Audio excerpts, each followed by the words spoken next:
Hey! Tu cherches à passer une soirée ambiancée avec tes potes, mais t'es en galère de thunes, t'as pas d'alcool, et ton pote a malencontreusement égaré son Scrabble. Qu'à cela ne tienne, le tarot est fait pour toi. Laisse-moi t'expliquer les règles de ce jeu simple et très amusant. Quoi, c'est vrai? Cette vidéo est sponsorisée par l'agglomération de Langrune-sur-Mer. Le tarot à Langrune-sur-Mer, vos vacances autrement. Créé au XVIe siècle, le tarot, ou tarot français, est un jeu intemporel qui a su traverser les époques. Emballé dans son magnifique paquet à la forme voluptueuse et compacte, il saura se glisser dans n'importe quel sac, vous offrant la joie de pouvoir y jouer où que vous alliez. Le jeu du tarot se compose de 78 cartes. Pour chaque couleur, trèfle, carreau, cœur et pique, il y a les cartes du 1 au 10, appelées brel, et les têtes, dans l'ordre croissant, le valet, le cavalier, la dame et le roi. Tu as ensuite les cartes atouts, du 1, la plus faible, au 21, la plus forte.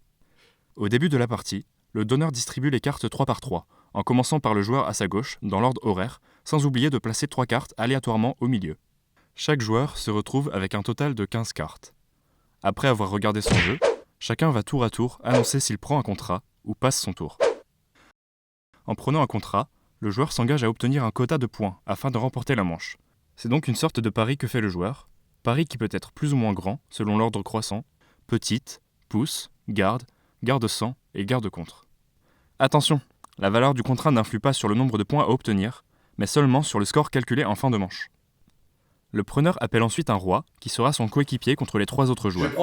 Il ramasse les 3 cartes au milieu, appelées le chien, dont il disposera dans son jeu. Il doit ensuite remettre 3 cartes de son choix face cachée, qui seront d'office dans ses plis. Le joueur à gauche du donneur commence le tour. Il peut choisir de jouer n'importe quelle carte, sauf de la couleur du roi appelé, à moins de jouer ce dernier. Les autres joueurs sont obligés de suivre le premier joueur, c'est-à-dire de jouer la même couleur. S'ils ne possèdent pas la couleur demandée, ils doivent couper, c'est-à-dire « Wow! Qu'est-ce que tu fous? Repose ça tout de suite !» Ok. C'est-à-dire jouer un atout, les atouts étant supérieurs aux brels et aux têtes. S'ils ne possèdent pas non plus d'atout, ils doivent pisser, c'est-à-dire, n'y pensent même pas, poser une autre carte, qui ne remportera pas la main d'office. En revanche, si le joueur possède une carte de la couleur jouée, il est obligé de la poser. À la fin du tour, la carte la plus forte remporte le pli, et le joueur qui l'a posée commence le tour suivant. La manche prend fin au bout de 15 tours, lorsque les joueurs n'ont plus aucune carte en main. À la fin de la manche, on compte les points des plis de l'équipe du preneur.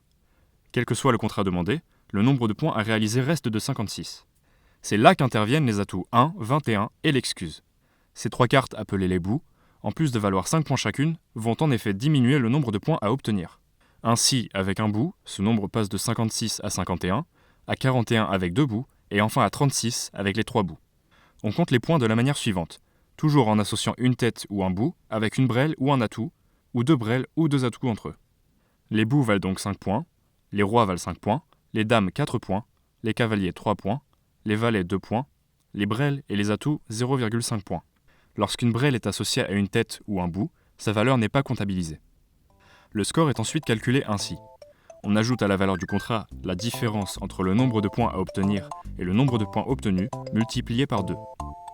Les valeurs des contrats sont respectivement pour la petite 20 points, pour la pouce 40 points, pour la garde 80 points, pour la garde 160 points, pour la garde contre 320 points. Le résultat final est ajouté, en cas de victoire, ou soustrait, en cas de défaite, au preneur. Et de la même manière, la moitié de ce résultat est ajoutée ou soustraite à son coéquipier, ainsi qu'au défenseur. Il faut toujours que la somme des scores soit égale à 0. Prenons un exemple. Lucas a remporté une garde avec 2 bouts en faisant 52 points. On ajoute donc à 80 le double de la différence entre le nombre de points qu'il devait réaliser avec 2 bouts, soit 41, et le nombre de points qu'il a obtenu, soit 51, ce qui nous fait donc 80 plus 10 fois 2 égale 100 points. Son coéquipier obtient la moitié de ses points, 100 divisé par 2 égale 50 points. Tandis que chaque membre de l'équipe adverse perd la moitié de ses points. Moins 100 divisé par 2 égale moins 50 points.